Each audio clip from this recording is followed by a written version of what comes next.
Nice. Welcome to Today on this Veterans Day, November the 11th, 2013. I'm Willie Geist along with Al Roker and Natalie Morales. It is a very special day as we honor veterans, and we launched a new series here this morning called Inspired By, where over the course of this week, all of us, each of us will point to and highlight somebody who's inspired us. And I was lucky today because it was Veterans Day. I got to lead off with a good friend of mine named Marine Corporal Aaron Menken. He was the first patient and the spokesperson now for an organization called Operation Mend.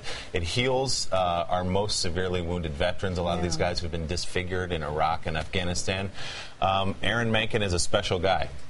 He essentially had his face taken from him when his armed vehicle rolled over an IED, and over the course of about 60 to 65 surgeries, he's gotten his identity back, and he spoke a little bit about that this morning. I woke up in the ICU, and there was a mirror in my room that I willingly ignored for weeks. When I finally got the courage, I cried for the longest time. There's so much in life you can't control. Your power resides in the fact that you can choose how you respond to that. Beauty is who you are. It's not the way you look. That's important for my kids to learn, and just the way they look at me makes me feel special. He has two beautiful children, Maddie and Hunter, and they're the exact ages of my two kids, and they've gotten to know each other a little bit. Marched last year in the Veterans Day Parade. He inspires me in the obvious way that he went over there and served to begin with. That's inspirational enough, but the way he's carried himself in a way that a lot of people would have sort of withdrawn, he's done just the opposite. I love his words, how he said, you can choose how you respond to the situation. And I think that's so important, as you said in your piece, that you think you're having a bad day, but then you look at what they're going through, and it just puts life in perspective. All those veterans out there. Absolutely. I mean, every one of them has a story, and every one of them has persevered. And you think, now, what have I done today? You feel a little inadequate. And we should point out while we're talking about it, this group, Operation Mend, provides this service free of charge. It's reconstructive surgery. So if you are a veteran who's out there and who's been severely wounded, you can reach out. And they're in partnership with the VA. They work together on this. There is help out there, and it's free of charge. So I know they're having, patients don't know this kind of help is there, and they should know that people are waiting to help them. You guys are having an event tonight. We're going to get some of our friends here in New York together and honor these guys. What the surgery does, I was talking to one of them, Joey Polk, last night, and he said it's not so much about the cosmetic reconstruction, it's about the self-confidence it gives me to go back in the world. He said, I was done after this injury. I was resigned to the fact I was going to live in the dark, and I have hope, and I can be with my kids, and I can be with my girlfriend, and I can walk through the mall, and I have my life back. And the pain that they still are going through, because a lot of them, their nerve endings have been damaged and destroyed. So having interviewed a couple of veterans who've been severely disfigured and burned, it's a long, long road, and they need all the help they can get every step of the way. And if you're so inclined, you can go to today.com and watch our full interview with Aaron. I think it'll inspire you as well. We are all inspired by that. And by the way, share your inspirations as well. We're encouraging you to go online onto our website and on Twitter as well, and tell us your stories, who inspires you. The hashtag is inspired by. Absolutely. And this storm over the weekend, this typhoon, super typhoon, really. A lot of people were asking me over the weekend, what's the difference between a typhoon and a hurricane? In fact, it's just it's the geographic location, the Western Pacific and the Indian Oceans. And this is probably the most powerful hurricane, typhoon to ever hit land. Compared it to Camille, that puts it in perspective. Camille was 190 mile per hour winds back in 1969. This the sustained wind 195 miles per hour. 235 mile per hour wind gust, a storm surge of about 20 feet. In low-lying areas, and now they're talking about as many 10,000 people dead.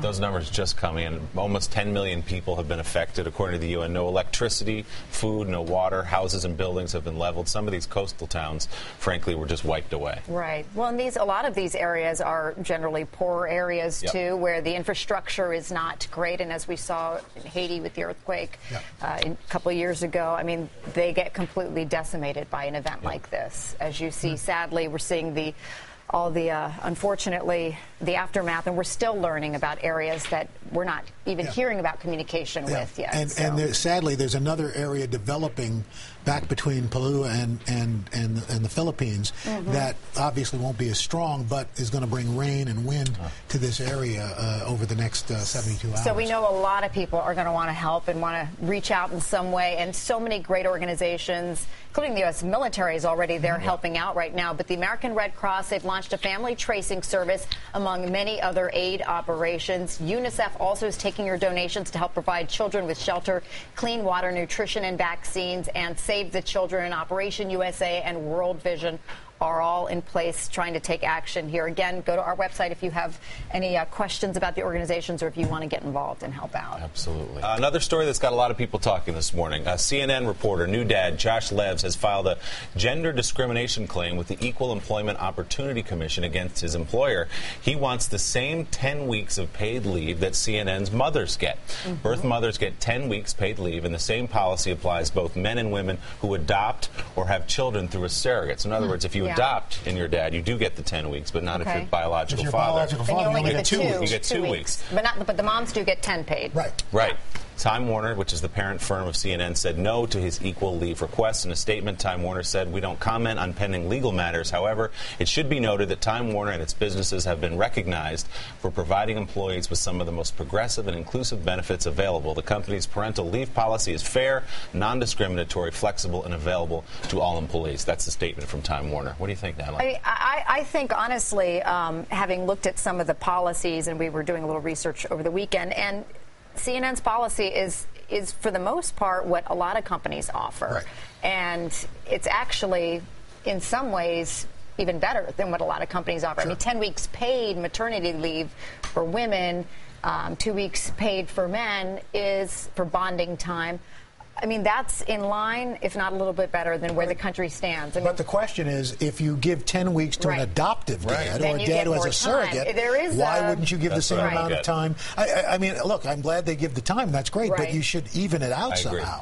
I think a lot of companies, though, when it comes to, they make a difference between if it's an adopted child and the bonding time that is needed, versus a biological child, which is interesting. I mean, it certainly raised a lot of questions, but a lot of questions overall with the Family Medical Leave Act. In this country, we lag behind. I think we're one of 4 countries in the world who actually don't have really paid medical leave as a law. Interesting. So, but on the other hand, we lead the country in Miley Cyrus. Yes, we sure do. Yes, we lead the country in Miley Cyrus. Do we pat ourselves for that? The world. Last night, MTV European Music Awards in Amsterdam, Miley Cyrus found a new way to get some attention. She opened the show, the performance of We Can't Stop. Of course, she twerked with a little person. And later, she won the video for Best Video Award for Wrecking Ball. Wait, let's just enjoy Ron Burgundy for a second. That's really the highlight. After accepting the award from Ron Burgundy, she gets the award and she took a puff of something. Thank you guys very much. On stage, okay.